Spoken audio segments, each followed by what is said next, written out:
Okay, so this Teams meeting is being recorded just for audit purposes between ourselves.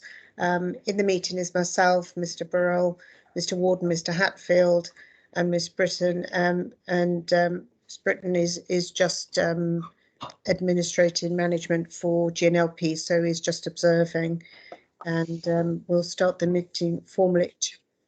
I'll let the inspectors take over, and again I will somewhat be in the background, just taking notes. Morning, afternoon even, Mr. Warden. Afternoon. Indeed. Good afternoon. Good afternoon, Mr. Earl. Good afternoon. It's just me today. Okay. Okay, thank you. We'll make a start, and just trying to sort of make sense of where we are with various notes and iterations of various policies, etc., flying between us. I suppose the purpose of the session today is just to really catch up on those admin tasks that we've identified over the last 4 weeks, and to work out what we've got, what we still outstanding, when we're likely to get it. We need to understand where we are in terms of the sort of the more major pieces of work that the partnership is doing, and what that has on the implications for the remaining part of the examination. But I've just heard you talking about the nutrient issue, and perhaps we could start with that, because like yourselves, really, this is new to us, and we sent you the information that we've had, which is the information which is in the public domain. We don't have anything else beyond that. No. We've had at PINS, we are assessing the implications of it for those plans and indeed decisions that are caught by it, particularly the additional authorities which Norwich, Broadland and South Norfolk now are. What we would like to understand, and we realise that you probably don't have the answers. In fact, you probably don't. But there will be implications, we expect, for the plan, and you've referred to environmental policies, but there might also be implications in respect of allocations and development policies. Is it the impact? Is it on European sites within the Broads? Is that where the concern is? There's one tranche that are all in the Broads, the Broad SAC, and that's made up of 6 or 7 different Broads, and then away from the Broads to the northwest of Norwich, the whole of the River Wensum from the northwest of Norwich itself up to its source is an SAC as well. Right. So that's a separate issue. Okay. But the implications are the same for both. Yeah, I think Mr. Hatfield's going to speak in a moment. He's got some experience of Havant, where he dealt with a local plan. But I suppose our advice really is, if you haven't got further information at this stage, I think it's a question of working with Natural England and trying to understand with Natural England, in other plans, inspectors are trying to seek statements of common ground between the authorities and Natural England, and it may well be that's where you start. Potentially, there could be some further work to be done to assess the implications of development that might result in changes to the plan that you might want to put forward with Natural England, that might have implications for time or development or policies. But that's something for you to talk to Natural England about. Keep us informed, and we will try to do what we can do to ensure that everything is complied with, and the plan is not unduly held up, as it were. Yeah, that was our Sorry, Mr. Ball. Yes. That was our intention, to contact Natural England. We have a directors meeting on Monday where we'll discuss it, and from there my proposal is we should get in contact with Natural England straight away. Yes. And identify what the issues are, what we need to do about them, what we need to do to address them. My quick analysis this morning, and it was quick analysis based on having seen this email at 8:30 this morning and thinking, okay, what can I do to address this before this meeting, is that we do have policies 2 and 4 that cover wastewater treatment works, water recycling centres, and the habitats regulation assessment does cover nutrients, but whether that's enough given the changed situation, that remains to be seen. We need to discuss that with Natural England. Yes, Mr. Hatfield. Sorry. Sorry, it was just to I mean, as Mr. Loddon alluded to, I've got some experience of dealing with issues of nutrient neutrality. The plan I dealt with before this one was at Havant, which is one of the Solent authorities. It's immediately to the north of Portsmouth is where Havant is in the country. And there's an issue with nutrient neutrality, a long-standing issue in the Solent. And quite a lot of the discussion we had there, albeit the plan never got to full hearings, it was focused hearings. There was a very detailed approach they'd devised in order to address nutrient issues, because from their perspective, and at least in the case of the Solent, the view was every single additional dwelling or indeed overnight accommodation could potentially increase nutrient loads such that it could have an adverse effect on the various SPAs and SACs which ringed Havant. I think there were 7 or 8 that surrounded the borough in that case. I'm not saying that the situation there is directly analogous to here. Obviously, we're still waiting for the full details to emerge here. And there, obviously, you're dealing with the Solent, which is a saltwater body, rather than the freshwater bodies we've discussed here. But it might be something that's worth having a look at from your perspective. But the solutions the council looked at in Havant were along the lines of seeking to reduce nutrient discharge from, for example, agricultural land in order to offset the impact from new development. That was the type of approach they took there. Again, I'm not saying that that's necessarily the approach that would be suitable here, but it's one example of how a similar issue was dealt with in a different part of the country. Yes, I believe also it's been an issue for some time in the Somerset levels as well. So we could have a look at what they've done as well to see whether there's different approaches. From memory, I think there was a topic paper Havant produced. Okay. On nutrient neutrality. That might be worth having a look at for a quick summary. Thank you very much. And I think it's been to the fore in some of the Welsh plans as well, and it's led to delay on some of those plans.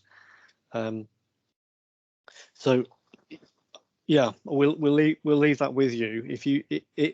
If you can let us know through the program officer where you are, what we will do, we will write to you.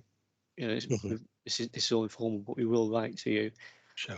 Setting out, inviting you to tell us what the implications are for the plan, and inviting you to work with Natural England to try to bring forward a statement of common ground and identify what those implications are and how they can be resolved, and whether additional work needs to be done, etc. So we will write to you within the next week or so, Mr. Ball. Thank you very much. That will be very helpful. Thank you. Okay, so if we go back to the list of matters that we need to pick up, if we go back to week 1 and week 2, matters that were outstanding from the admin session that we had before. I know that various bits of information have come into us, and we're grateful for that. I'm just wondering, Annette, Mr. Ball, what is the best reference document to have before us to work our way through for those first 2 weeks? We sent through a schedule which sets out what has been done and what will be done, with some dates for when that will be done. I think we sent that. I'm not sure exactly when that was sent. Let me just check.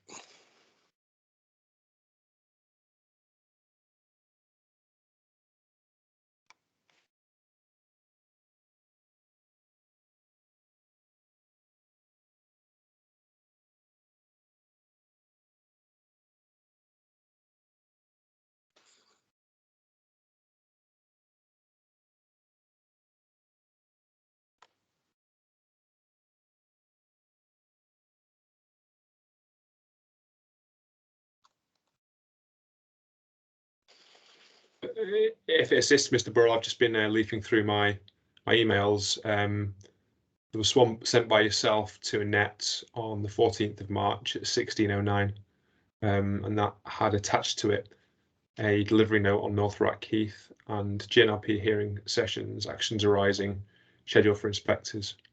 It's a PDF document. I'm not sure if that's the one you were. 14th of March. 14th of March, and it was sent by yourself to Annette on 16:09.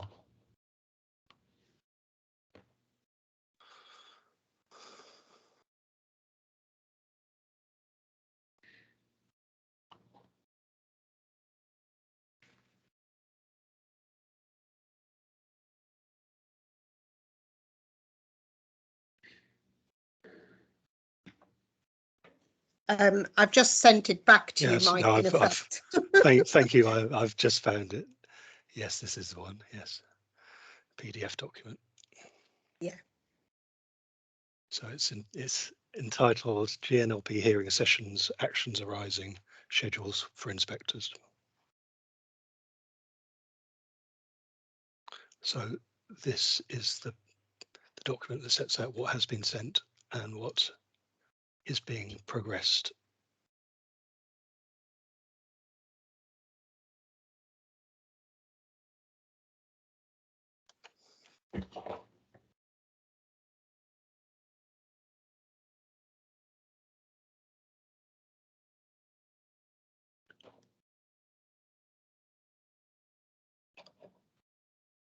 Mr. Ward, have you managed to locate that? Because I've got the email here that Annette sent to you and I can tell you when that was received, if that helps you track it down.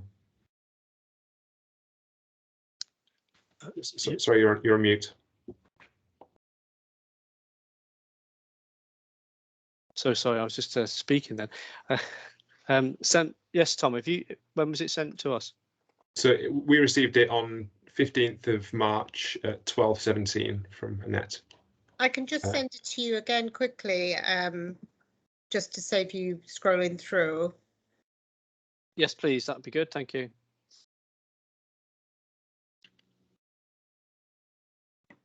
Okay, so it's left me now. It should be with you shortly.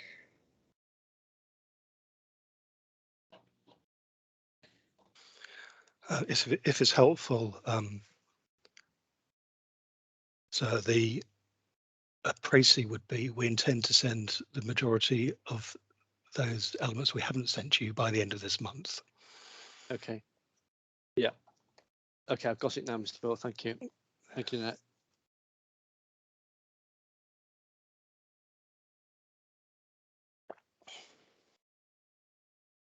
So if we just go through this,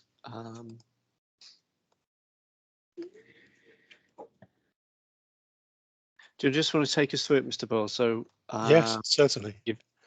Would you like me to just pick out? Just pick out the things that are down here as in progress. In progress. Yeah. Okay.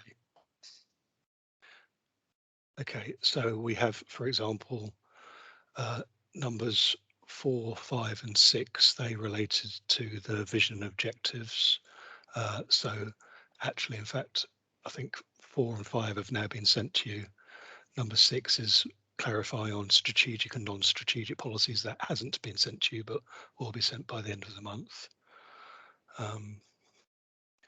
The next one in progress here has now been done is number 8, GNLP offered to produce services in detail and hierarchy. That has been completed. I believe that's been sent to you. Yes, thank you. Yeah. And we will send an update to this schedule later, because obviously this was at the time it's written, but since we have sent you some more things, we can provide you with an update after our session today.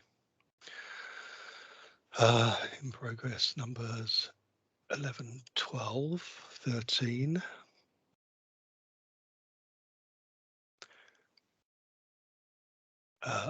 Number 14 has been done. The document, the direction has been added to the library, but we haven't done 12 and 13. We're working on that.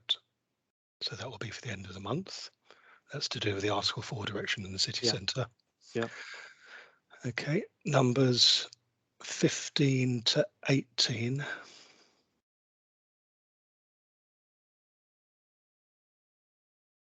I believe the response has been sent to Mr. Ivins. Yeah, the others we will do by the end of the month. They're in progress. Okay. Okay, scrolling down to page 2. The next in progress are numbers 25, 26 and 27.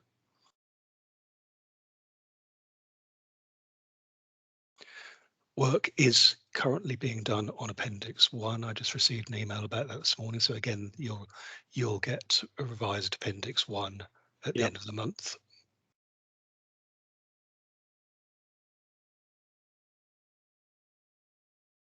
The next two, 26 and 27, again at the end of the month, including viability testing. So the next, there's a row of in progresses. GNLP to finalise and produce R Gypsy and Traveller update. So there was a draft timetable sent to you yesterday, which provided more information on that. We intend to, we are currently finalising the accommodation needs assessment. It will be reviewed by Mr. Carruthers between the 4th and the 18th of this month, and then sent to you on the 25th, sorry, next month of April, and sent to you on the 25th. And this is in yesterday afternoon. We sent. And that can that be put on? Is that then in the public domain? Yes. Can that be put on the examination website? There isn't any difficulty with doing that. No. Okay. So we intend to allow Mr. Carruthers to make comments, amend it as appropriate, and then when we send it to you, it'll be in the public domain. Okay. Is that acceptable, or would yes, you? Yes. No. Okay. It's that's fine. Okay. It's fine. Yeah. Good. Okay.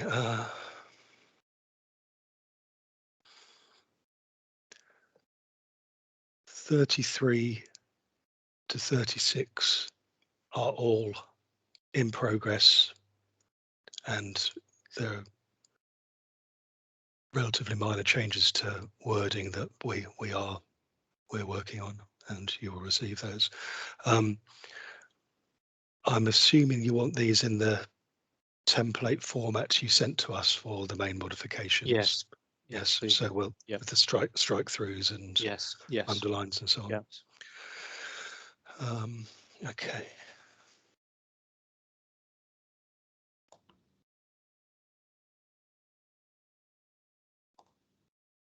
So I've now scrolled down near to the last 4 rows at the end of page 2. So that's numbers 40 to 43. These were these Norwich matters, weren't they? Yes. Yeah. So those will all be again with you by the end of the month. Today, you will be receiving the revised policy 7.1 and the revised site allocation policies for the 3 East Norwich sites. you said to us previously you wanted to see drafts, and these are not intended to be final versions by any means from our perspective.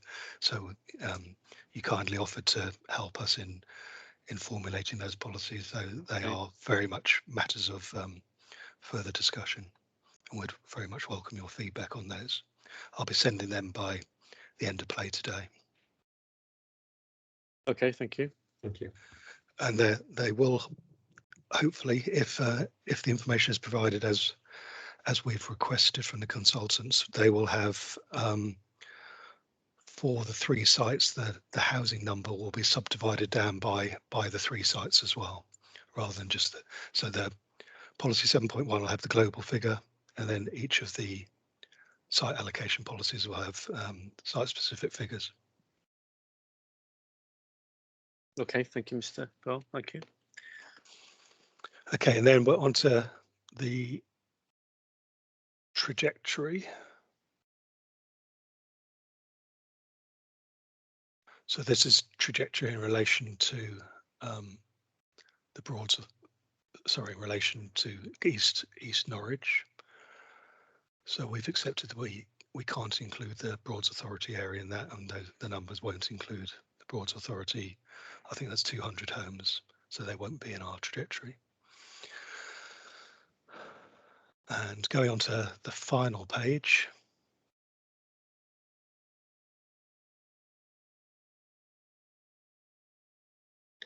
You have received a number of these documents, and the remainder will be confirmed at the end of, will be provided at the end of the month. Okay.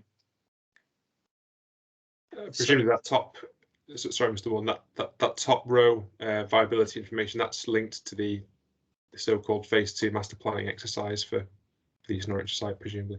That's correct. Yeah. Yeah. So what you're receiving today is that would 45 to 50. That's basically the rewrite of policy 7.1 and the site allocation policies that I just referred to. But you'll be receiving other information on viability at the end of the month. Okay, thank you. And is that, so that's the information on viability and the deliverability over each year? Is that? Yes. Yeah. Yes.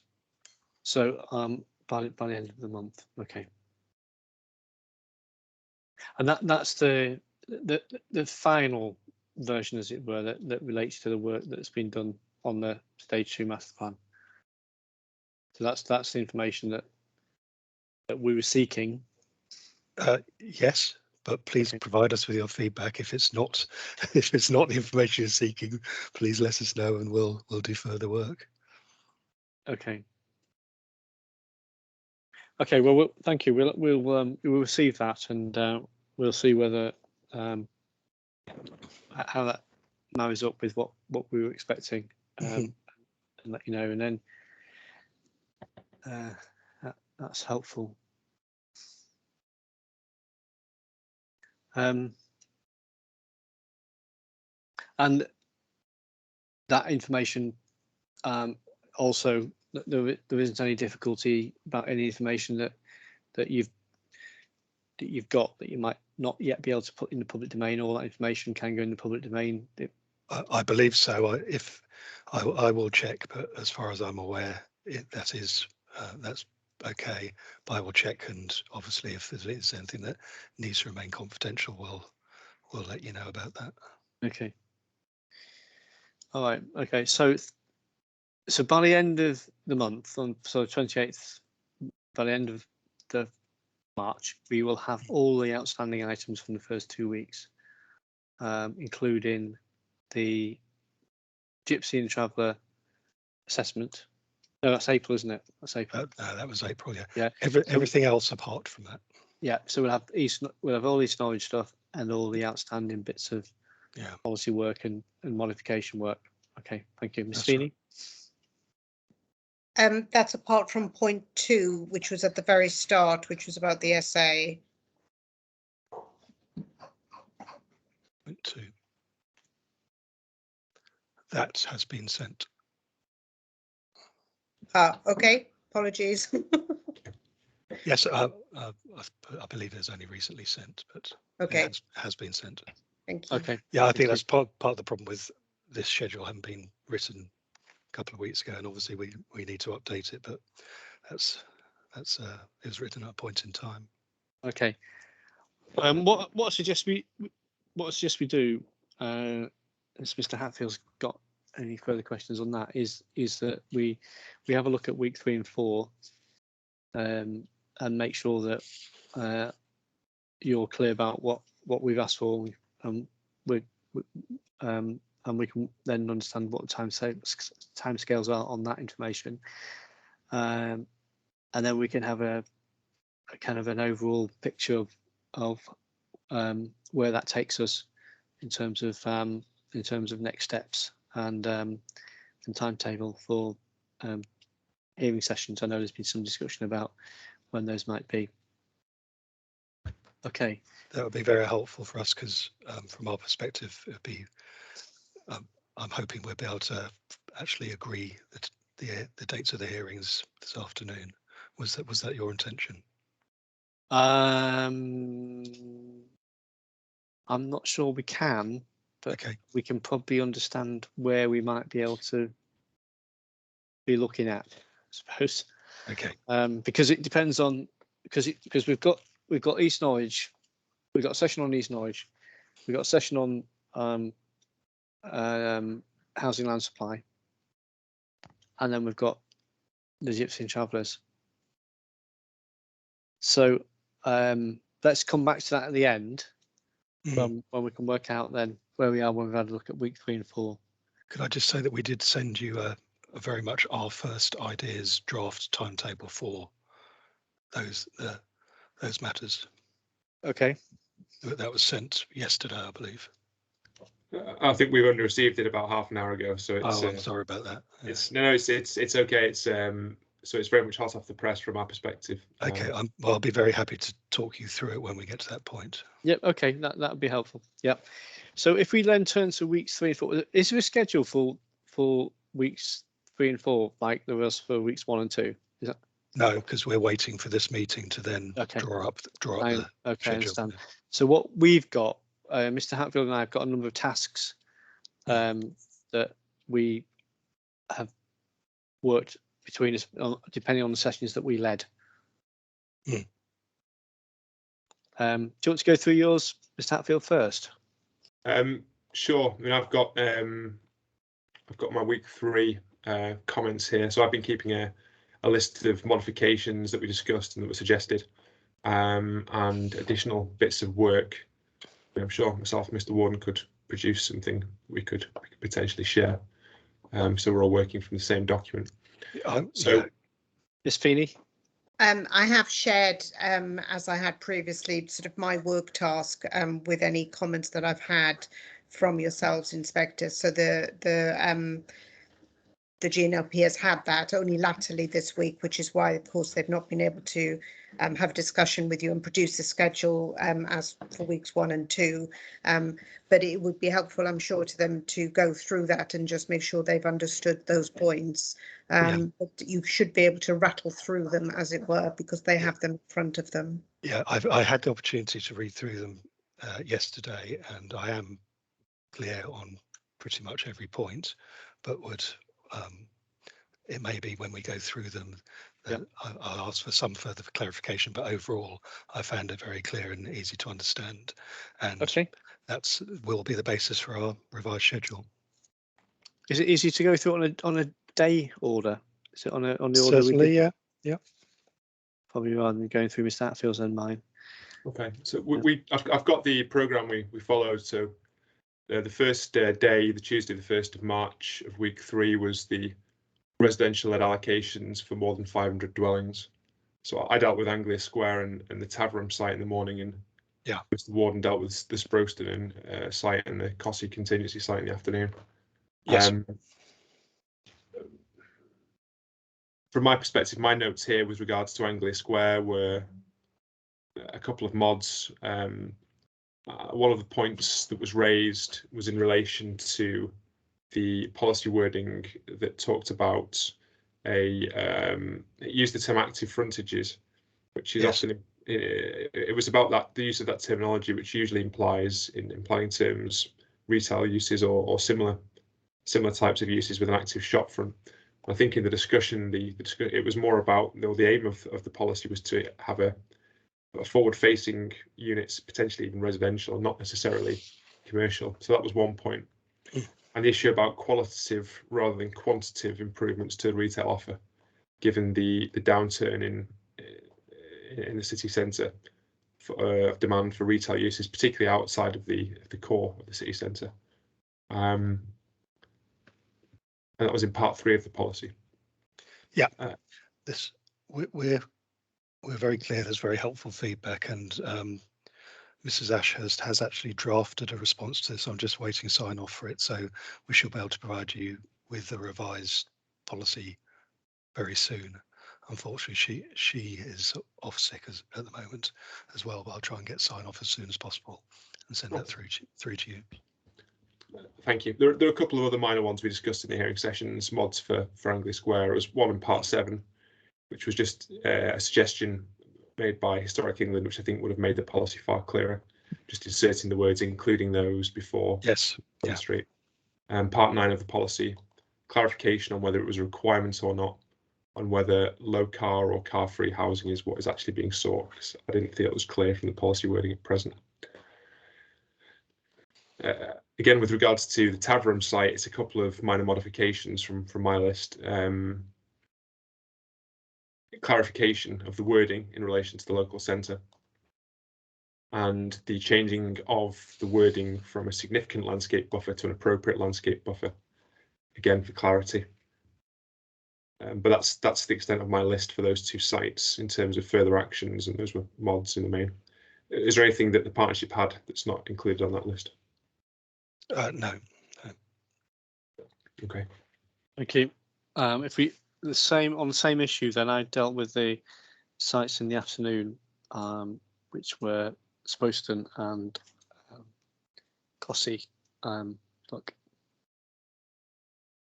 on Spokeston, there was the issue about the percentage of affordable housing, which had been put in, and we discussed about the statements of common ground, where actually the partnership had was not an agreement, and there was some dispute on the percentage of affordable housing. Don't need to know the detail on percentage of affordable housing, but there was a reference to the school site, clarification on the school site, and that in discussion that looked like it could be a modification. Yes. Yeah, I have your note on that. Yeah. So that's supposed to on Cossey. The only thing on Cossey was that you said that you're going to look at the trigger mechanism. That's correct. Yeah. So that was the only issue on Cossey. Yes. Yeah, we are doing so. Does that accord then with your notes, Mr. Bull? It does. Good, thank you. So that then took us to a Wednesday,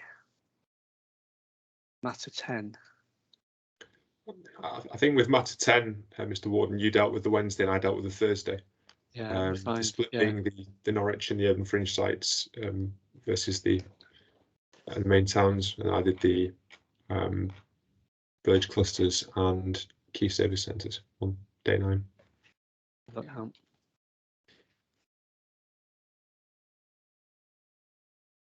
Day 10.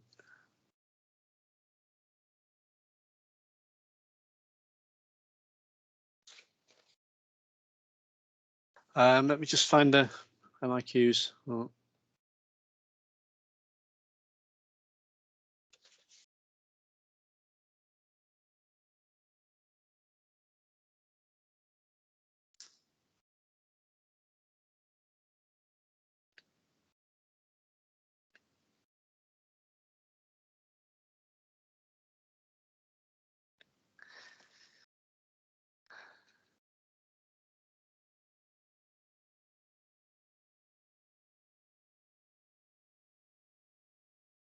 So matter 10 was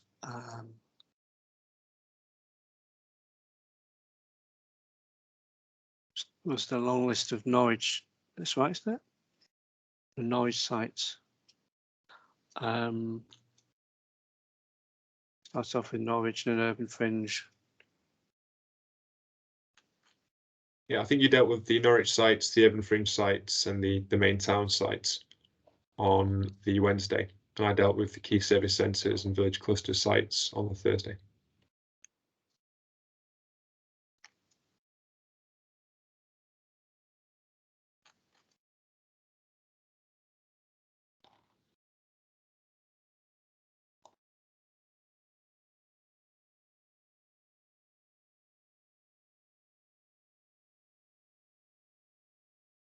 I'm struggling to find my notes here. I've got some of them. But... Tom, can you just deal with yours? And I'll see if I can find mine. I've got mine.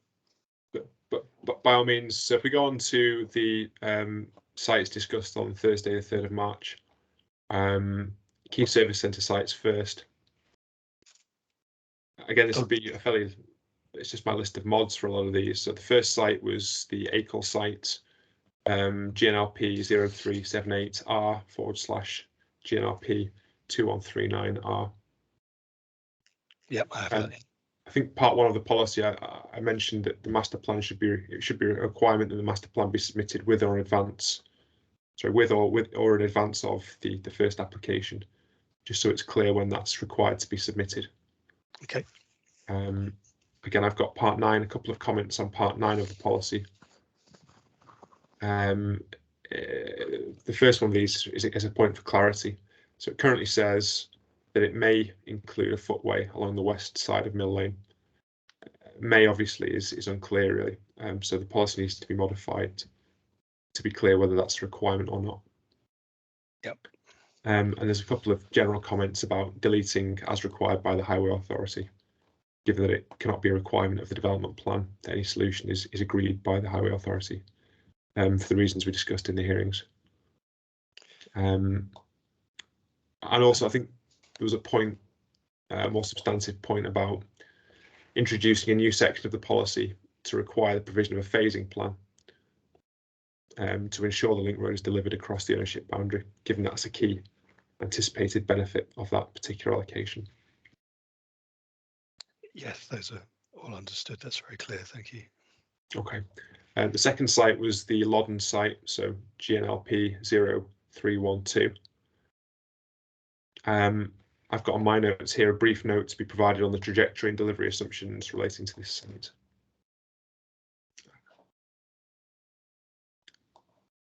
I don't have any comments on my list in terms of mods to the policy. Does that accord with your notes, Mr. Paul? It does. That's fine. Yeah, that's clear. Okay. We then discussed the Hingham site, which is the larger Hingham site, which is GNLP 0520. I think my first comment was about the trajectory. It should be put the first year of completion, it should be pushed back a year. And then a couple of mods to the policy I've got here. So part 2, again, it's that point about the term active frontages, given that that's usually taken to imply shopping frontages. Okay. Yeah. And also part 2 conflates visibility displays with the provision of footpaths, and implies that it's necessary for a visibility display to cover the entirety of the frontage, which may or may not be the intention, but I think it needs modification for clarity on that point. Yes, thank you. We also discussed strengthening the need to avoid the surface water flow path, and whether, given that a purported flood risk benefit was being mooted by the site promoter, whether that needs to be secured through the policy, and that was one for the partnership to reflect on. Yes, we're working on these. So. Okay. The second Hingham site's obviously been withdrawn. That's a smaller one to the northwest of Hingham, 0503. So obviously a main mod's required for its deletion from the plan, including the site-specific policy. The next site we discussed was at Chedgrave, which is GNLP 0463R. I've got in my notes that we discussed pushing back the first year of completion to 2 years in the trajectory, based on the discussion we had. And a couple of mods to part 6 of the policy, one of which was for clarity, replacing the term transport survey with transport statement, and also clarity as to whether it was a requirement, part 6 or not. I think my view was, as we discussed, that it wasn't clear whether that was the case or not. Okay. Does that align with your notes? It does, and well, there's a lot of the points you make are about providing extra clarity, and that's very helpful. Okay. The Blowfield site was next. That was a 2161. Again, there's a point about clarity on part 5 of the policy and whether it's a requirement or not. I think with regards to part 7 of that policy, I think again this was something which was a bit of a running theme on some of the policies about whether a number of the policies there was descriptions about preserving or protecting trees and hedgerows along a road frontage where an access was required, when inevitably it seems that at least some of those would need to be removed to facilitate the visibility display. I think the point I've got here, which probably applies to several sites, is whether the wording should be amended instead to reflect the fact that some loss of planting and trees is going to be necessary to access the site, and to say that compensatory planting within the site, perhaps along the frontage to provide a frontage planting screen, should be required instead. Yeah, understood. Yeah. Okay. Moving on to the village cluster sites. The first was the Horsham St Faith site, 0125R. Local plan reference. Again, I've just got mods listed here. I think with regards to part 1 of the policy, the partnership had acknowledged the need to modify that in its Regulation 19 response, and I agreed that was necessary.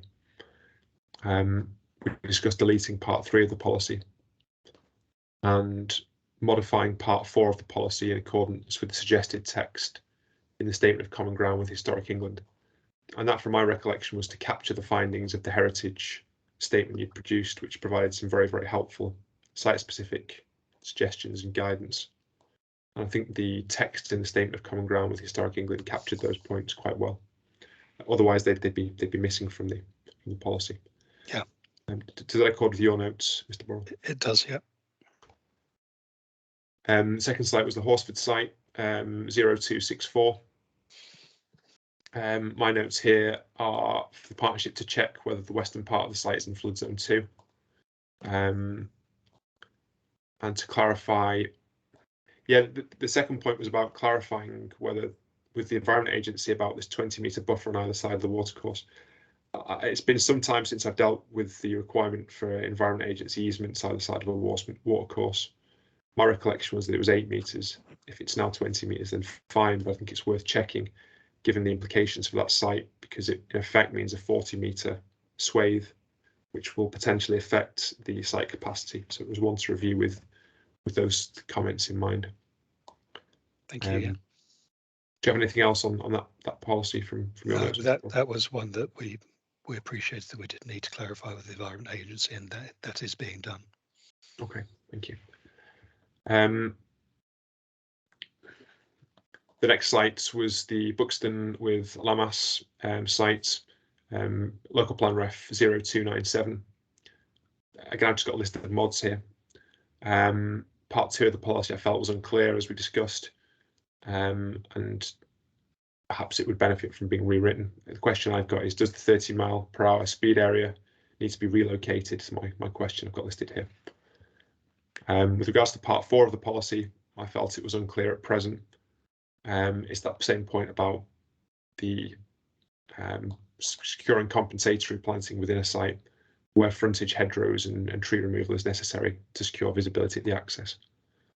Part 5 of the policy, I've got that this conflates landscaping with noise and vibration mitigation, when in effect those are 2 separate matters that may not even interrelate.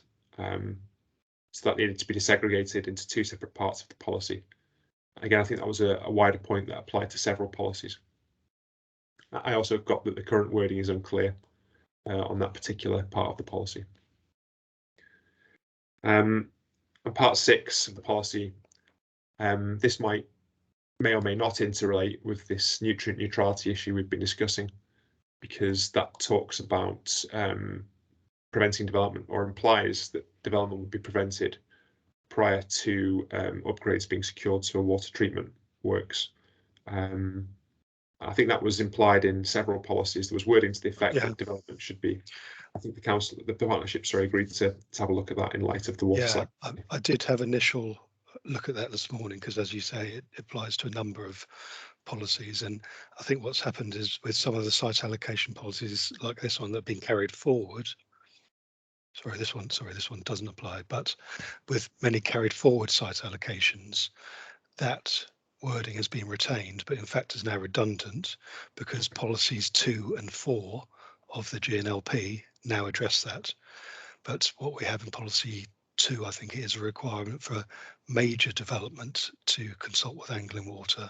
Given what you said earlier about nutrient neutrality and all development, we might have to look at modifying that policy to refer to all housing development. Okay. Rather than saying major development. Okay. Obviously, that's one to reflect on with the Environment Agency.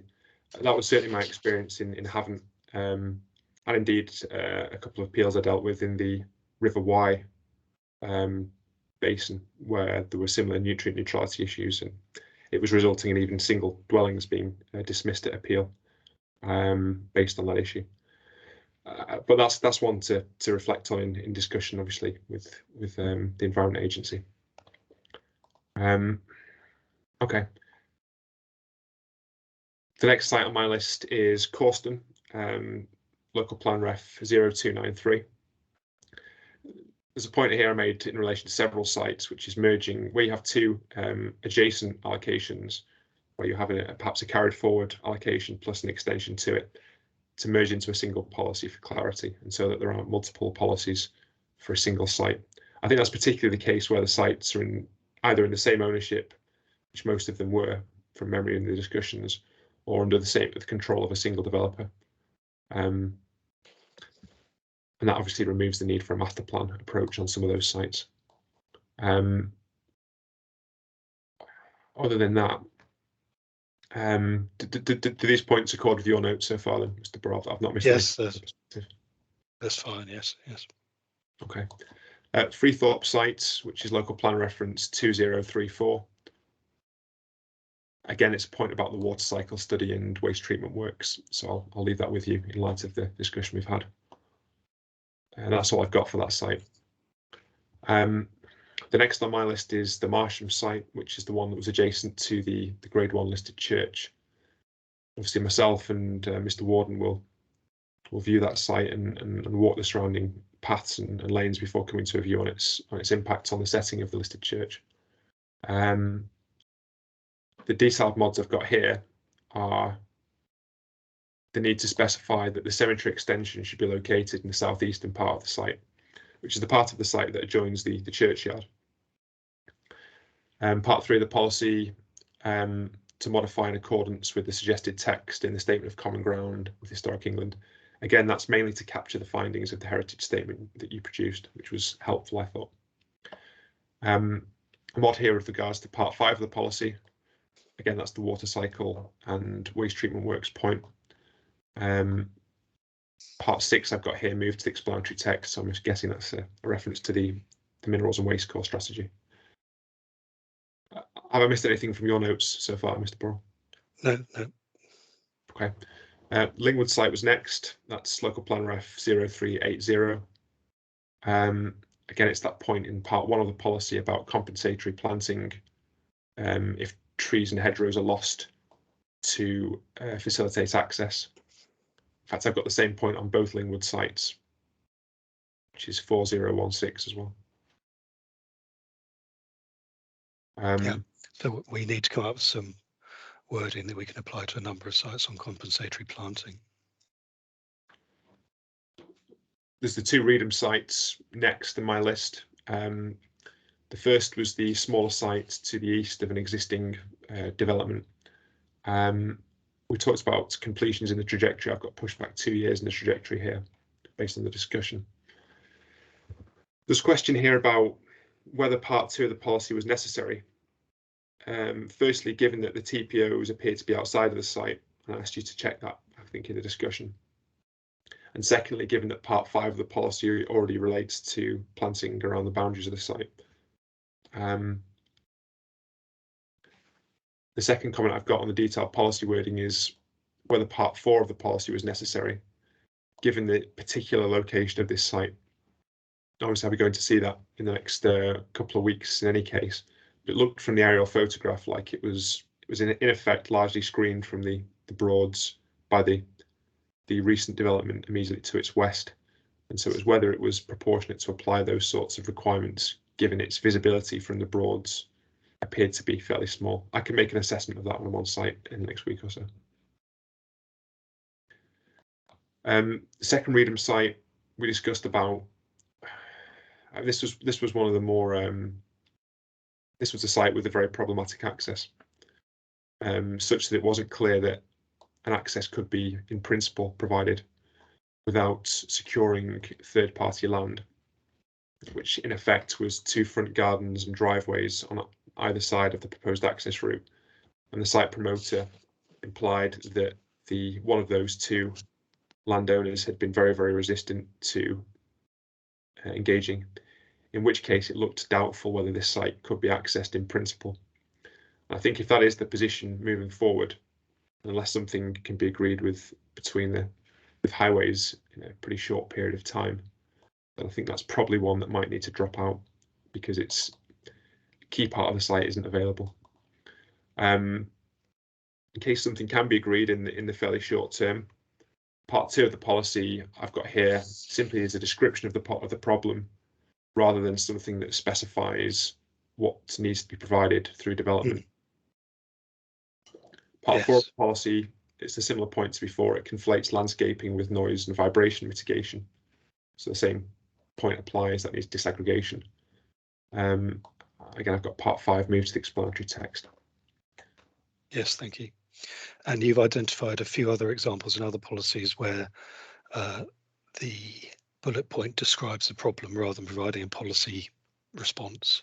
So we'll pick up on those, or we are picking up on those. Okay, thank you.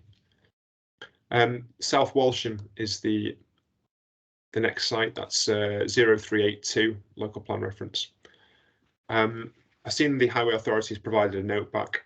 I perhaps need to reflect on that point about the access being from either the south or the northeast, if I remember the orientation of the site correctly.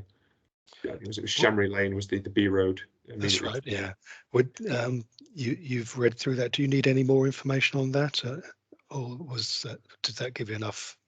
I think that was one of the emails we received today, so I quickly flicked through it before the discussion started. Yeah. I perhaps want to reflect on that. But my initial reading of it seemed to be that I understood the highway authorities' view, and that it would be one of the sites I've got down on my list to visit in the next week or 2. Yeah, that was authored directly by Highways Authority people. So if you do need any more, we can simply go back to them and ask for any further information you need. Okay. I'll take those comments with me for the site visit. They'll be helpful, no doubt. There was the point again about merging 2 adjacent allocations in the same ownership. And because we have SWA1 immediately adjacent to this site.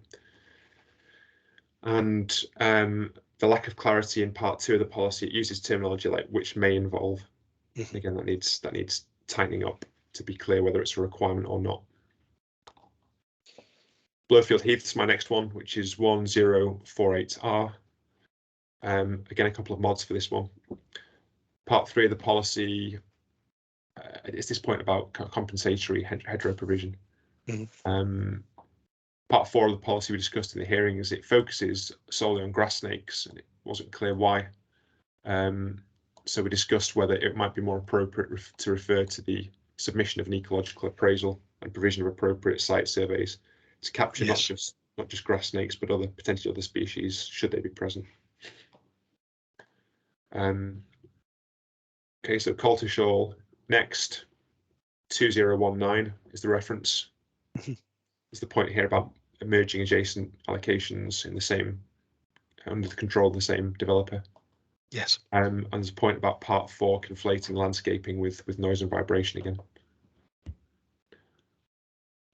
Next site is Great Witchingham, local plan ref 0608R. This was a slightly unusual one in that it had been promoted at Reg 18, but seemingly not subsequently. And there was a lack of clarity about whether there was a ransom strip within the allocation itself. So I think I asked for some clarity on that, whether through a land registry search or some other means it could be confirmed whether a ransom strip existed. Secondly, whether efforts to contact the landowner again, seeing as there'd been nothing from them in around 2.5 years, could be pursued, because obviously the site needs to be available in order to be allocated. And also I asked for a further note in relation to this site, a response from the county ecologists to the Norfolk Wildlife Trust's rep, which says that there should be a requirement for an ecological appraisal. There was some words to that effect, but the partnership weren't able to respond to that point in the hearings because I think they required an ecological view. So I've got in my list of notes provision of an additional note from the county ecologists on whether that's necessary or not, whether they consider that necessary with reasons why. And a more detailed point with regards to part 4 of the policy, it's the use of the term may. Again, it's this may need to be addressed and needing clarity. Yes. The Falsham site, which is 0605, the bulk of the discussion there was about comments from residents, numbers of comments from local residents, which are best assessed. They're in principle comments more than anything else, and I'll assess those myself when I'm on site. I don't have any mods in my list for the policy wording itself. And the last one was 0188 in Sol House. Again, it was a mod relating to clarity. So part 3 of the policy refers to possibly semi-detached dwellings and limited access points. It was unclear what that meant, and whether it was necessary to specify that degree of detail in any case was a question I had. Yes, thank you. That's my list anyway for that day. Mr. Warden, do you wish to? Yep, thank you, Mr. Hatfield. Just going back up to the top of matter 10, there's not so many from me. On Urban Fringe, the land off Beach Avenue, Tavern, you were going to consider a modification to the boundary and dwelling numbers on site. This was the one where there was site promoter was in the session as well, and there's a planning application, and the detail of planning application is yet to be determined, but is not consistent with the allocation boundary and all the description. And you were going to consider whether there should be a modification in relation to that site. Yes, that is being worked on. Unfortunately, the officer dealing with that is off sick at the moment, but okay, we will get that to you as soon as possible. Thank you. And then there was Colney Hall, which there was, I think, a modification that would come through as a result of the Historic England input. So you're just going to look at that, and also it's not a modification as far as I'm aware, but the partnership and the promoter were going to discuss the trajectory on the site. Yes, thank you. Yep. And then on Aylsham, there's a general points that we make about the move expectation to make sure it will happen, not expected to. Yes. There was reference to the land required for the primary school rather than the primary school on one of the Aylsham sites. Yes, thank you. So there was that was a modification that would bring clarity. Then on Briar Farm, Harleston, there was a general point about the leading paragraph address. It says will address, and it's that certainty that we need. So yes, word will, and that is also for Spurkitts Lane as well. On the Wyndham sites, there was one site that had at least and I think it was at least 50 dwellings, and I think we said it didn't need to be at least, it should be approximately. Thank you. And there's also references to more homes being accommodated, and that probably doesn't need to be in there. And so modification, hopefully the simplification of policy to have approximately, I think it's 50 homes, will not need then to have reference to more homes could be accommodated on the site. That makes it a little bit more, I suppose, unclear what might happen. So I don't think we need that. Okay, and that was all mine on that matter. Does that accord with your Yes, notes, Mr. Ball? yes. Yes. Yeah. Appreciate you. You have different officers dealing with them. No, but it's very helpful. This is very clearly set out, and it's, yeah, we've already started using this. So that we were then into Wednesday, is that right? I've got that we've covered most of the week 3 now. It was matter 14 that we went on to on the Friday morning, wasn't it? Which matter was 14. That's mine. Okay, so mine. I started on matter 14, and Mr. Hatfield took over matter 14. We were dealing with the university. Yes. And on north of Cow Drive, the final paragraph, criterion 4, you're going to make that more effective.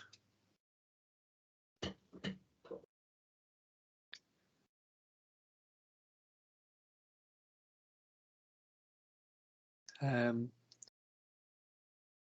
then on Suffolk Walk, Bluebell, this was the issue about public access. Yeah, I think critical issue here was about compensation that was required in the text, wasn't in policy. Yes. Yes. So we've agreed to take that out of text. Yeah. So on Cow Drive, there's a reference on the final paragraph, and we discussed whether that should be criterion 4. Where did that paragraph just hang, and should it be a defining fourth criterion on Cow Drive? Sorry, I meant to make it clear. So they were the two on the university, and then on BR2 and BRU2 and BRU3, these are the sites we discussed, open space sites, and I think that you're looking then after discussion to delete both modification to delete both policies. That's correct, yeah. And then the Bourbon Colney Lakes site,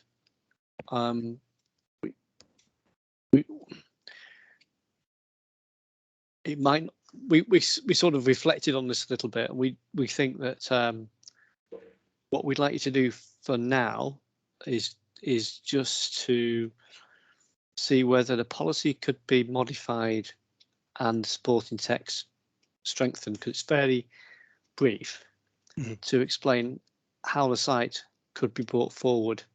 Yes. And delivered for the proposed use. Yes. Okay, that's clear. Yes. At the moment, the site is very brief, and some of our questions were around how that might happen. And I think just for our consideration, now what we'd like to do is just have a look at that and to see how that could be strengthened to make it more effective and clear about how that use might be brought forward. Is that okay, Mr. Ball? Yes, that's clear. Yes. And then Mr. Hatfield, issues 3 and 4 over to you. Okay, issue 3 was policy COS 5, which is the Royal Norfolk Showground. There are only two mods I've got in relation to this site. One was something we discussed in the session itself, which relates to a modification to rectify the inconsistency between parts 2 and 6 of the policy. I think there was broad agreement on what shape that might take, but I think the detail was to follow. I also asked the partnership to consider the term a significant proportion in the final section of the policy, and whether that was sufficient to achieve the aims you wanted to, in order to, I believe it was Mr. Morris who led that session from the partnership's perspective. It was, yes. And I think my concern was, does the current wording prevent, for example, a chain store with a single aisle of local produce, and was that what the policy was aiming to achieve? And if it wasn't, that wording might need to be strengthened. Okay, the final issue 4 was policy COS 4.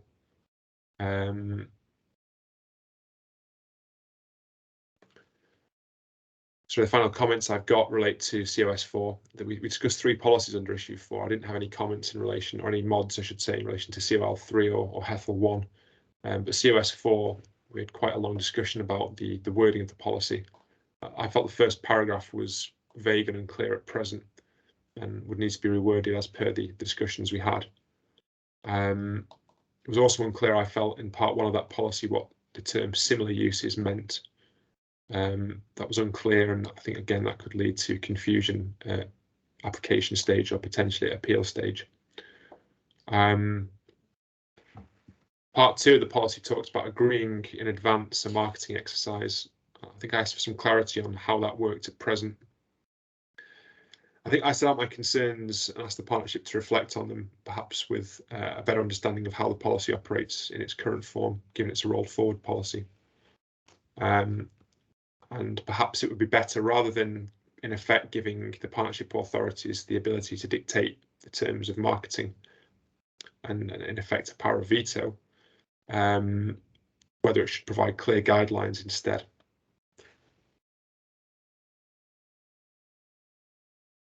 There was also an issue with the 3 points of the 3 points at the end of part 1 of the policy.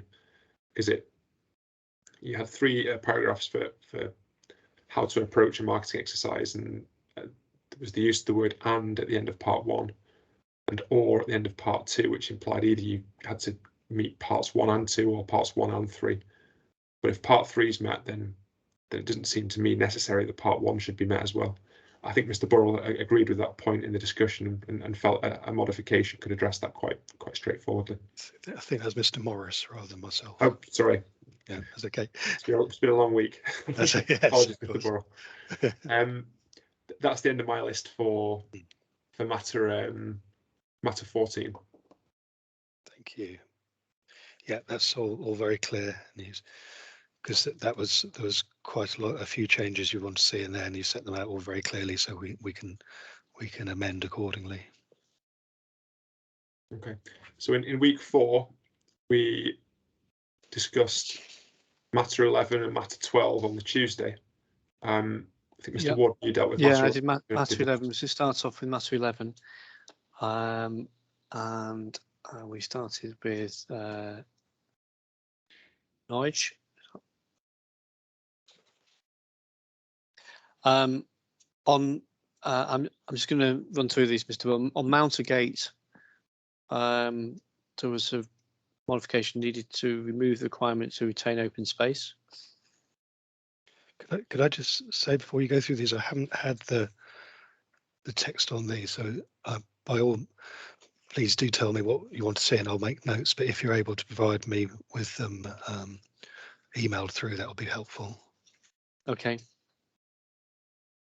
Okay. If you've already done that. Okay, no, we'll get that to you. Mountergate, the modification to remove the requirement to retain the open space. This is the open space behind the Hotel Nelson. Yeah. Yeah. Then Mile Cross, the reference should say in the region of or approximately rather than up to. Okay. In terms of number of dwellings. And then you were going to look at the wording regarding the community facility and recycling centre, whether that was appropriate. Yes. Then I'm just skipping ahead to Duke Street. You were going to look at possible wording changes in the light of the current planning proposal. There's a current planning proposal for a significant increased number of units. Yes, Student accommodation, I think. that's right. Yeah. And you were just going to look at as to whether the policy needed to be amended in the light of what you might expect to be occurring on the site.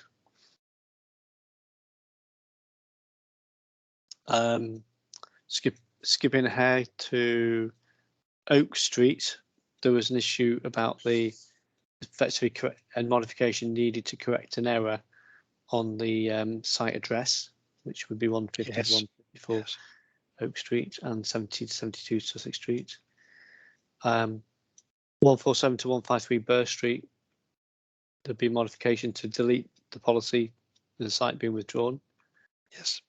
On King Street Stores, you were going to amend criterion 3 to reflect the position regarding protected trees, since they're now covered by a tree preservation order.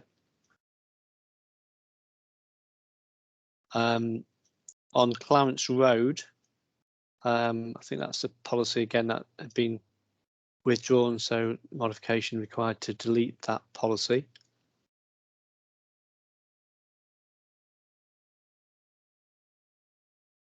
Yes. On just skipping ahead to, on the urban fringe, there's a land at hospital grounds at Drayton Road at Helsden. There's an errant 2020 in brackets modification needed to tidy up that.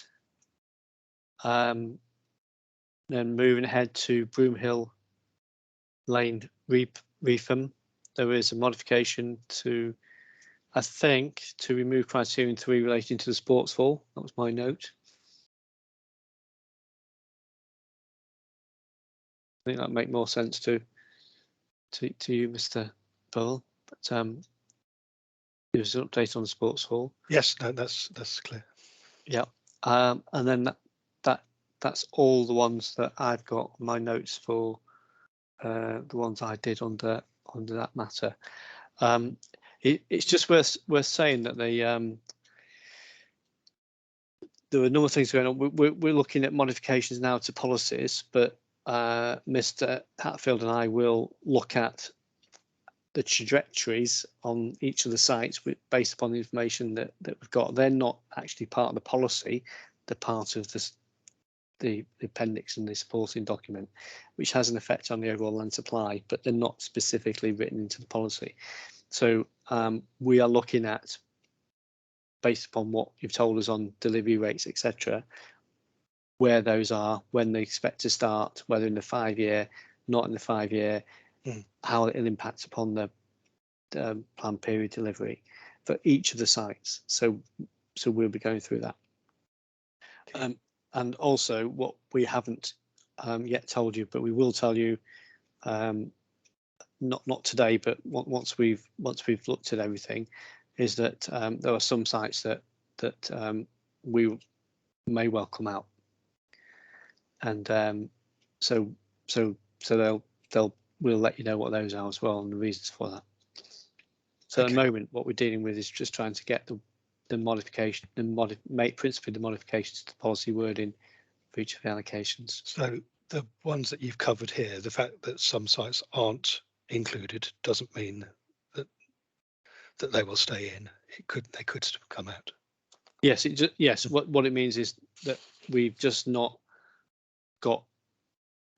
as a result of our session, we don't think there's a modification relating to the detail of them, but it's possible when we this half an hour reflect on them that it's possible.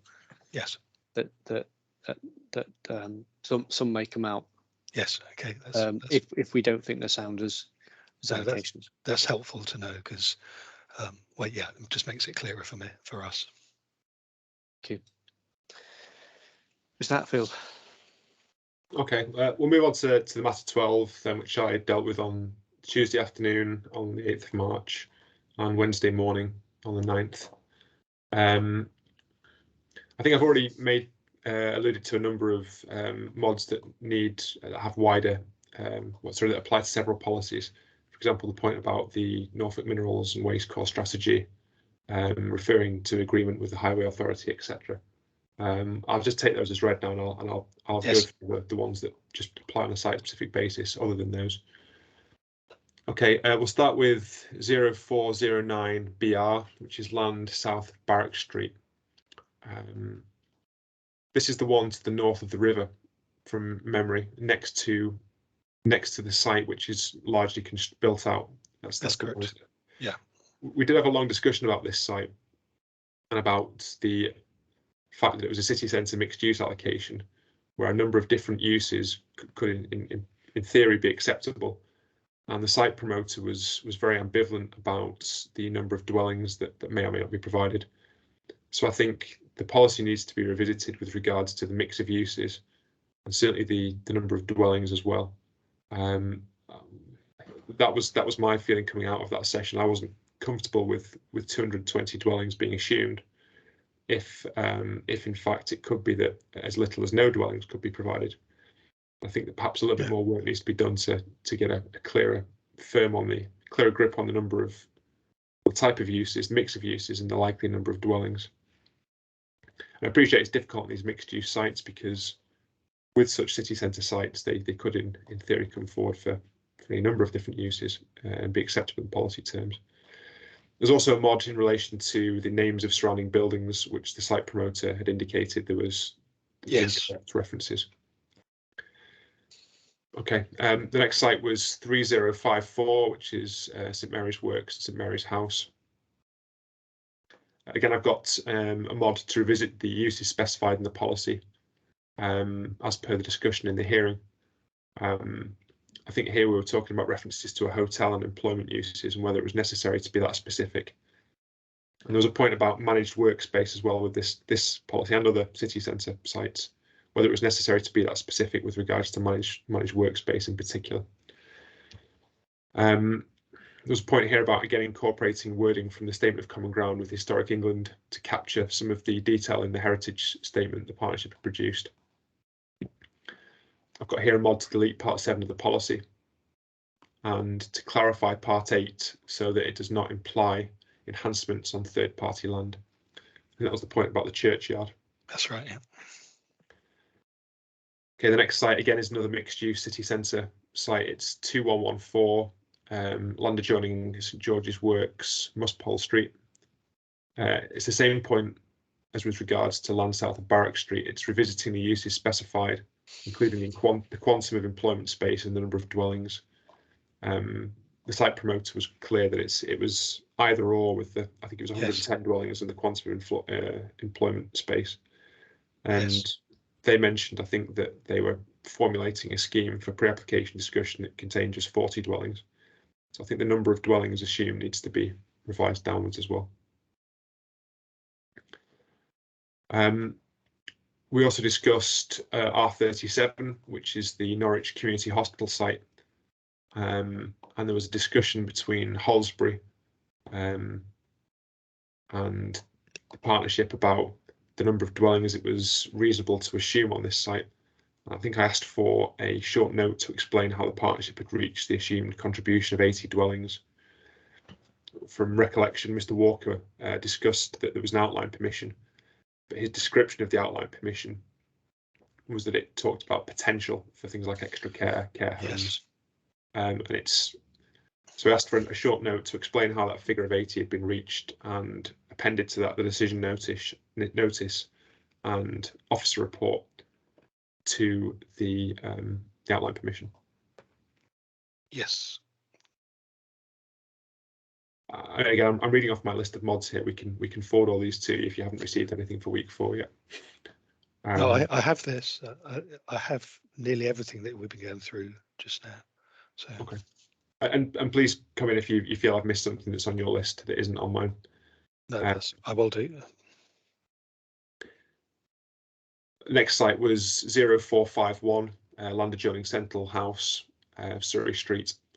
I've got a couple of mods here. One is change reference in part 2 from the Affordable Housing SPD to the policy and the plan which will cover this matter. And there was a mod in part 5, replace enhancement with retention. I think that was in relation to the trees, wasn't it, along the front? I did have a look at this one yesterday, and I think it should it's more likely to be replacement rather than retention, because the trees, there's a long thin car park at present which will be included in the site, so the trees would have to be replaced on the front of the site by Queen's Road, because where they currently are is set back about 20 metres. So I think it's more likely to be replacement, but we'll have a look at that in more detail. That's fine as well. I think my concern was with enhance. Yes, which is unclear. Yeah. The next site was the Cringleford one. The partnership submitted quite a detailed rewording of the policy. Obviously, that would fall under the ambit of main mods. Yes.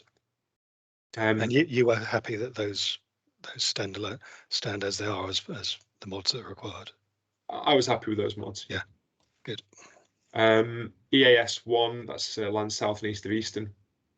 There was 2 comments on this. One was the reduction in the capacity, which I think from 1,044 to 954, which reflects a recent permission for non-residential uses on part of the site. The second one I've got relates to part 4 of the policy. Present, it refers to, this is again a point for clarity, refers to possible retention of this area. Yes. But that needs to be clarified whether that's a requirement or not. Next site is HET1, land north of Heatherset. Again, I've got a couple of mods here. I think the main one, or the most important mod, was at present the policy reads as if it only applies to the 200 unit uplift rather than to the whole site. I think if that's, my recollection was that Mr. Morris said that was an unintended, it wasn't intentional. And if the policy applies to the whole site and not just the 200 uplift, I think it makes a lot more sense.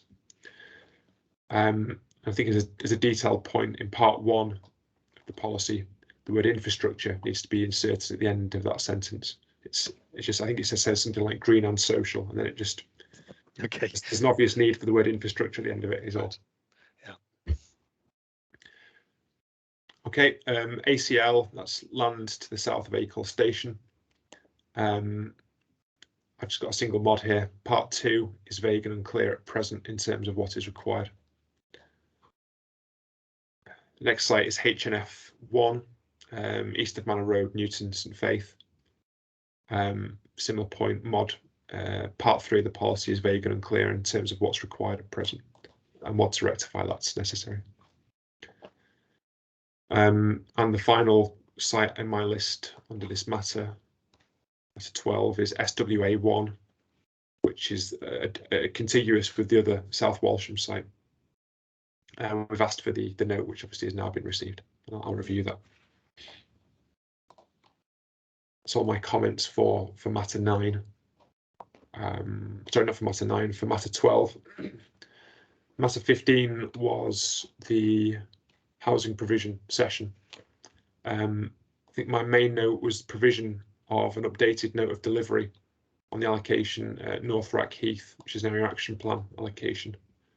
That's come through now, so we'll review that again. It's come through to us this morning. We'll review that in due course. Mr. Warden, do you have anything else or for? I'll just have to review my notes and get them to you, Mr. Bull, on the housing provision ones, on the outstanding ones. Okay, thanks very much. So we then went on to matter 13, which I led. Again, there are a number of mods on some of these sites relating to the detailed policy wording. The first was the Norwich Airport site, and the partnership prepared a revised policy and submitted it on the day of the hearing. I'm content with those mods, and I think those need to be main mods. Second site was the land south of the Hethel Industrial Estate, local plan ref 2109. A couple of modifications. Part 2, I suggested changing accords with to has regard to. I think mirrors comments I've made elsewhere about giving the weight of the development plan to documents that don't fall within the cover of the development plan. Mod in relation to part 4 as well, incorporate the wording from the Statement of Common Ground with Historic England again to capture the findings of the heritage statement in effect, which was helpful. Yes. Land R1, which is Neat Market Hall Road. Again, a few detailed modifications. Part 3, I felt was vague and imprecise at present. Again, it talks development should preferably be approached comprehensively. Yes. And in any case, I think part of it was acknowledged that part of the site had already been developed for a car dealership. It has. So if the concern there was to ensure compatibility between new and existing uses, then perhaps that part of the policy should be reframed with that objective in mind. I've got another mod for part 4. I've got delete and enhancement. I think that related to trees. And part 6, again, I think that related to the access into the site by the first development that came forward on the site. Obviously, since a car dealership has now come forward, I asked the partnership to review that requirement and whether it was still necessary given the car dealership's already taken place. Yes, thank you. COS 3 in the Longwater employment area, we had a discussion about the boundaries of some of those allocations because they didn't seem to match ownership boundaries. They didn't seem to represent available parcels of land, at least in some instances. Others did. I think there were 4 or 5 separate pieces of land within COS 3. I had concerns about 2 of them. And so there was I believe it was Mr. Morris who led that part of the discussion. He agreed to revisit the boundaries for 2 of those parcels within COS 3. There was also a detailed mod in relation to part 2 of the policy, which appeared to be using a different definition of employment development because it specifically acknowledges car showrooms, whereas the definition of employment development given in the glossary to the part 1 plan is the classic, what would have been B1, B, and then B2 and B8, which obviously would exclude car showrooms. So it was a mod to remove any ambiguity in that regard.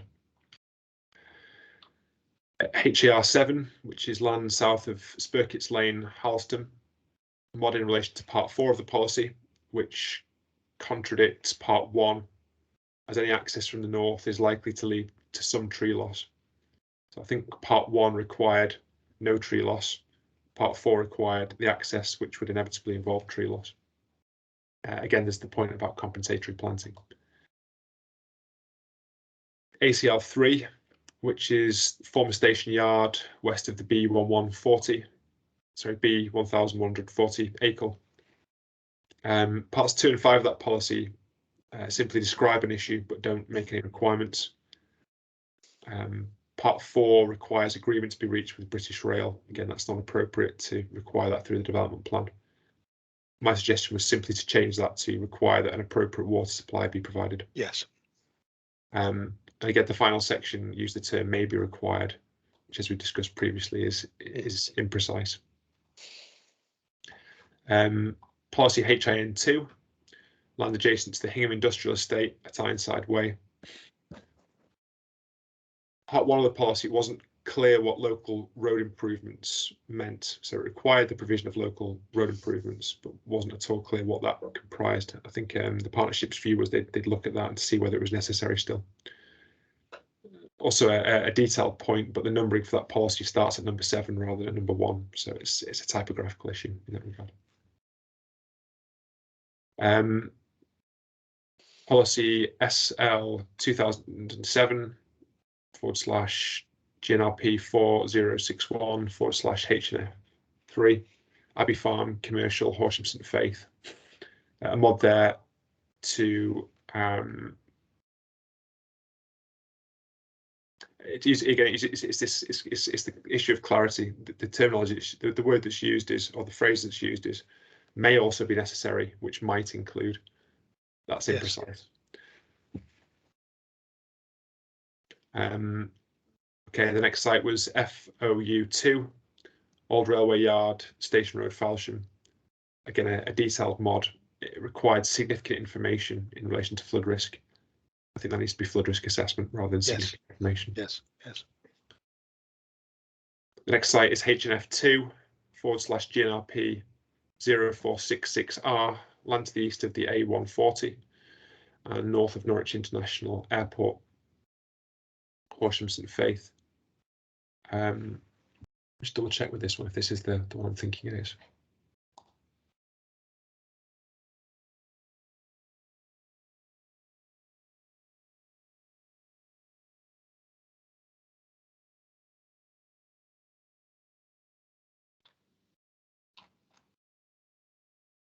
This is the very large site, isn't it? That's next to the. It is.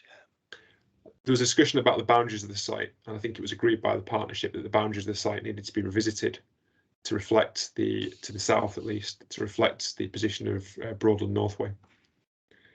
In terms of the detailed policy wording, again, as this point in part 2, it uses the phrase "may also be necessary," which might include. Again, the same point as before applies. The partnership also agreed to delete the allocation BKE3 because no part of it remained available. It was in effect an existing industrial area rather than new land. With regards to site R30, land at Holt Road, Norwich, there's the point again, changed to comply with to having regard to in part 6. Policy COL1 and allocation COL1. I suggested merging that with the 2 adjacent sites, which we've discussed elsewhere, because they're in the same ownership and are contiguous with one another. We also had a discussion about the reference to a master plan. And I think the agreement was, or the suggestion was, that we remove reference to a separate master plan to avoid confusion, because there's already an existing illustrative master plan. Given a significant proportion of the site has consent and is built out, it didn't seem to make sense to have a reference to another master plan on top of the one that's already there. But it did make sense to have regard to the existing master plan in any minor additions or new allocations that came forward.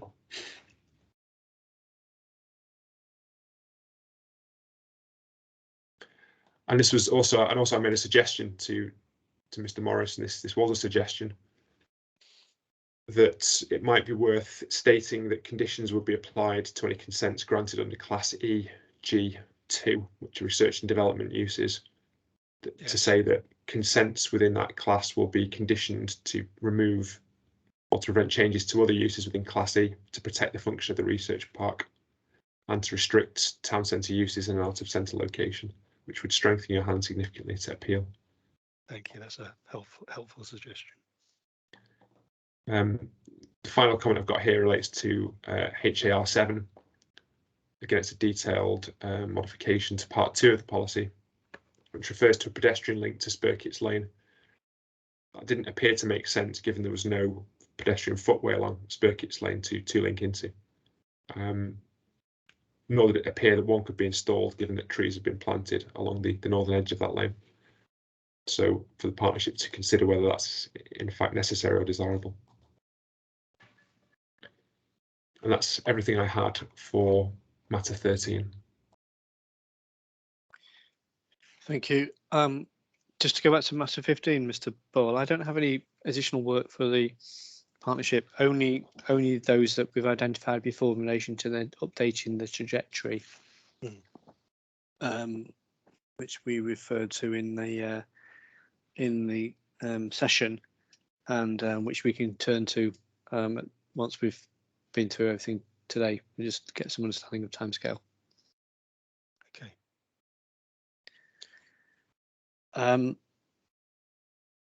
On matter 16, the issue on monitoring was that you were going to go away and look at the revising the appendix that related to the monitoring framework.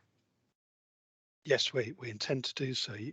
So you did mention providing us with a template, which I don't believe we've received. No, you won't have yet. No, we'll get that to you. Thank you for reminding. That would be helpful. We did look at Cambridge City Council's local plan, which was adopted 3 or 4 years ago, and that seemed to have a very good template. So we've been thinking in those terms, but we would appreciate if we could have the template that you would like us to follow. Okay, that's fine. Thank you. Yeah, thank you for reminding us. How long do you think that piece of work would take you once you've got a template from us? As just as you as guide, it's not prescriptive, but how long do you think it would take you to do that? 3 weeks, 2 Okay. to 3 weeks. Okay, thank you.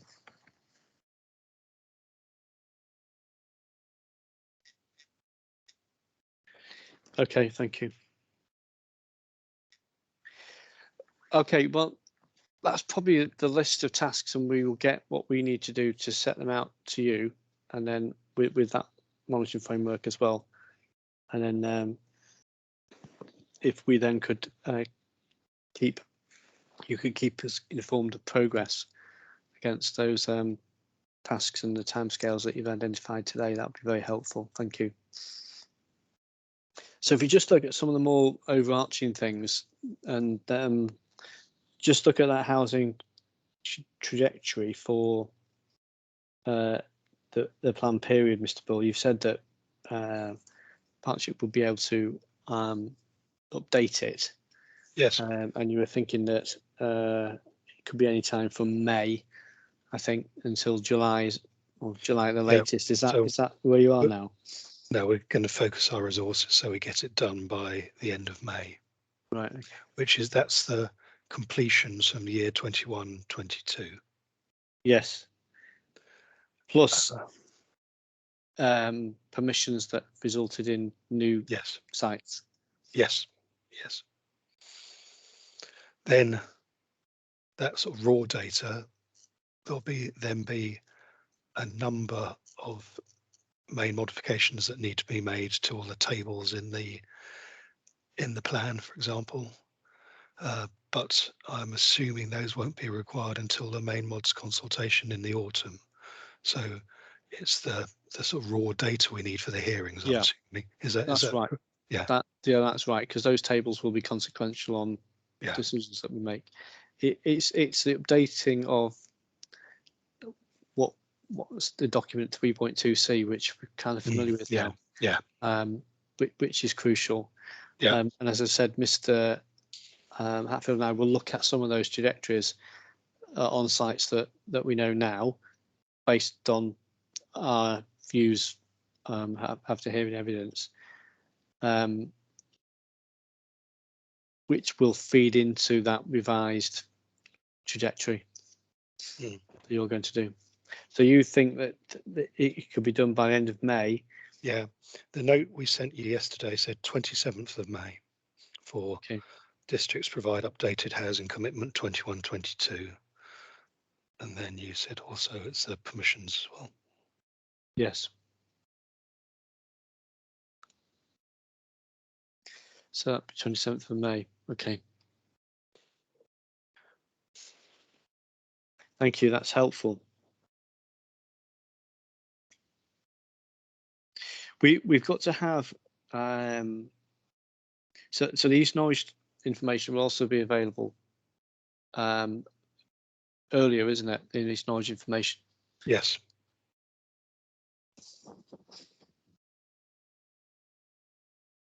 The end of this month.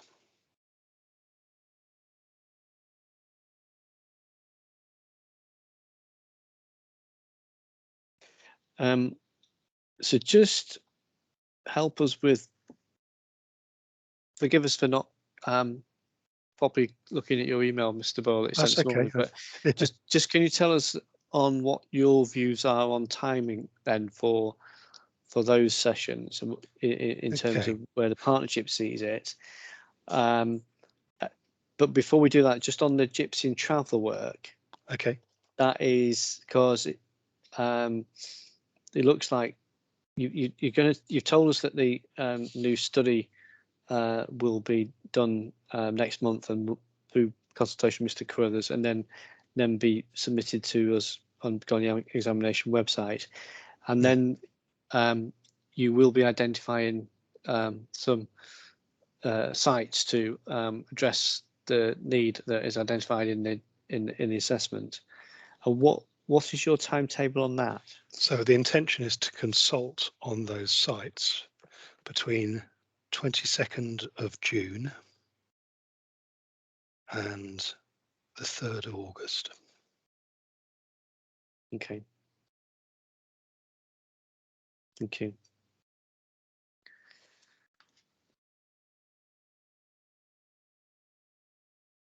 So we're looking aren't we, September for Yeah, we session on that. calculated that would then, with post consultation finalisation of reps, finalising the sites, that the hearing session would most likely take place the week commencing the 26th of September.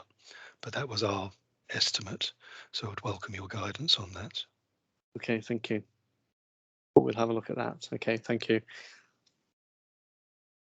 And what when you say that the consultation could be 22nd of June to 3rd of August, what so what are the risks around that in terms of certainty?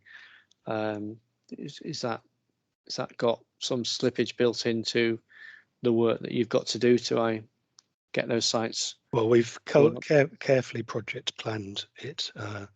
I suppose that there's always risks, but we've tried to minimise those risks, so we're fairly confident we can achieve those timescales. Okay, thank you.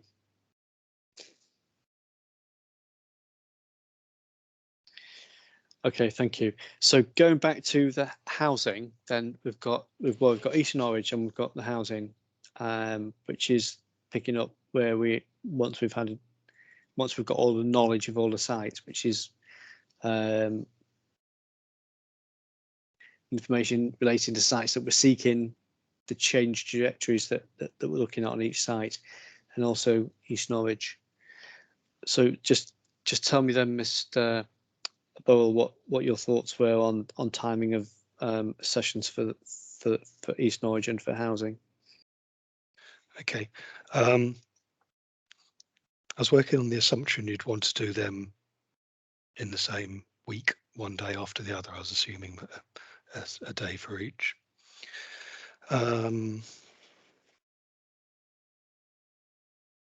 The assumption we've made for holding the additional hearings would be that it would take place in July this year.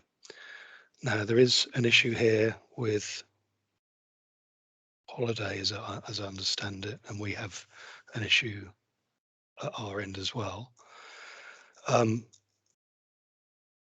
There's two possibilities, but we would favour holding it beginning the week commencing the 18th of July, but holding it on the Tuesday and the Wednesday, so that'll be the 19th and the 20th. Now, if that was not achievable from your perspective, we would have to hold it 2 weeks earlier because of people being on leave. So that would be the week commencing the 4th. I think it's the 4th. Yes. But that would leave us in a situation where there were higher risks about achieving all the work that's required to get there. Because we would have completed the housing, we collected the housing data by the end of May, and we would only have until the beginning of July to process all of that. I'm not clear in my own mind whether you'll be issuing new MIQs in relation to this, and whether that's to be factored in. Yeah, we might. If we do, they'll be very much focused on the ones that we've got already, maybe some clarification, because it's some focused discussions. But on housing, on East Norwich we might, I expect, but obviously that depends on the information that we've got. Yes. So it'll be more setting out the focus for discussions. And then on housing, it's generally the overall housing land supply and the 5-year land supply, which takes account of everything we've discussed, including East Norwich. But clearly people have will need the opportunity to consider the information and to put in statements in relation to that additional information. That's why, to my mind, the week commencing the 18th works better than the week commencing the 4th of July. Okay. Well, we'll have to reflect on that, Mr. Poole, as to what might work best for us. But grateful for you setting out those dates. Thank you. And as I said, you have that in a table that was sent to you yesterday that Thank you. you've only just received. Mr. Hatfield, is there anything you want to say on that? Just a question for the partnership, really. Would the week commencing the 18th overlap with local school holidays? Do you know? I believe it does. Yes. Okay. I'm not certain about that. Okay. Thank you. I'm afraid it's the holiday time of year, isn't it? So it does make it quite difficult.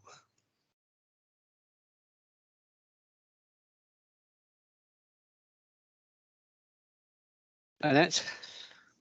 Week commencing the 18th is the start of the school holidays, yeah.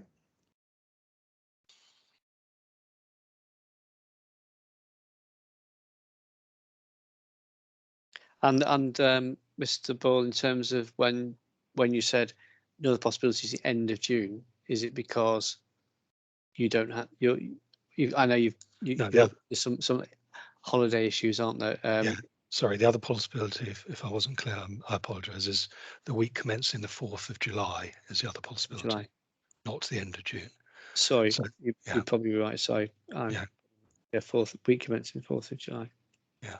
But the issue there for you, Mr. Burrell, as you set out, was about processing all of the completions data to get you up to a 1st of April position on the trajectory. Yes. I've just had a note saying Norfolk holidays start 25th of July. So it may be this, and they're different in Suffolk. I'm not sure.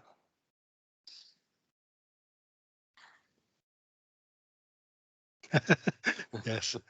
Well, Jean has just checked and she says 25th of July. So. Okay. Well, thank you, Mr. Ball. We'll have a look at that. Thank you. Annette, is there anything else that you wish to add in to that discussion that we need to talk about now before we go away and consider it? No, I think the table we went through for weeks 1 and 2 is really helpful. I know the GNLP will work that up for weeks 3 and 4. Yes. I'm assuming we wouldn't have need for another discussion. If that's right, inspectors, we would just take that as read, that they filtered through everything. So if that's the case, it's just ticking them off as they come through and ensuring everything is there. My only reflection on work coming forward and hearings is giving people fair notification. Other people have holidays as well, and just trying to be accommodating for other parties who would want to come to the sessions. So yeah, that's it really. Thank you. Okay, thank you. Okay, well, thank you, Mr. Bowell. That's very, very helpful. Is there anything else that you want to bring to our attention? No, because we started off with the nutrient neutrality issue, and that's what I would have raised now had we not already covered it. And then the other thing I wanted to ask about was a template, and we've covered that for the Appendix 3. So no, that's fine. And thank you for your really helpful feedback. Thank you. Yeah, there's just one other point in relation to East Norwich site visit that requires us to yes, to actually get access, and suggested that we have a look at it from the river. But that will need arranging, won't it? yeah, it will. Do you have dates in mind? We don't. Mr. Hatfield and I have just been talking about the site visits the outstanding site visits that we've got to do, and that's one of the reasons why at this stage we are, there's possibility that some sites may change in terms of how we see them, but we need to do some site visits based on what we've heard. Yes. So we haven't got a site visit date. We haven't got a date yet for East Norwich in terms of when we'd like to come. Okay, we for East Norwich we need about 3 weeks to arrange the East Norwich site visit. So if you could provide us with an estimate of when you'd likely to be wanting to do that, I'm sure you'll understand it's because there isn't public access there at the moment. Yeah. And is that require? Is it like a half a day? Is it in terms of getting onto the site and looking at the site? We don't need to see all of the site, but we need to see bits of the site that we haven't been able to see because we've only seen it from public viewpoint. I think it's the Carrow Works element that's the difficulty. I'm not sure about the Deal Ground and Utility Site because they're in different ownerships, but Carrow Works certainly there's only one entrance point by County Hall, and you have to go through the barrier, and you're accompanied while you're there. Okay. Okay. Well, we'll have a look at that. Thank you, Mr. Bull. Just on East Norwich, so we're aware that some landowners may wish to submit additional statements. Mm-hmm. We think that that's probably best done through when we come to East Norwich, that if in advance of that session, they will then submit statements that will relate to the new information. Okay, so in the meantime, I'll ask them to simply work on that, and then in due course they will be able to submit them. Yeah, that work will no doubt be feeding into your information about delivery and viability, and then they can make, they can submit things in relation to that additional session on East Norwich. Thank you. The time. Okay, thank you. I understand I've had a note saying it's a utility site. There's a particular problem about getting access to. That's where the security is a greater issue, I think.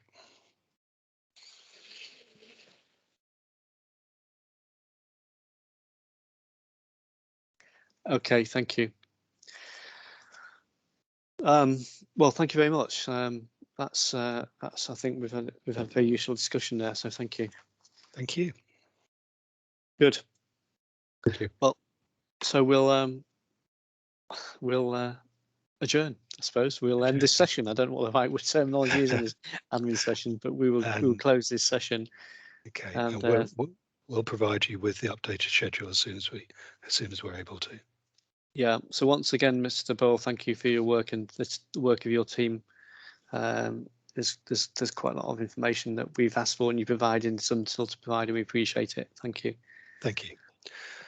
Okay. Okay. Thank you very much, and have a good weekend. And you. Yeah. Thank you. Goodbye. Thank you. Goodbye.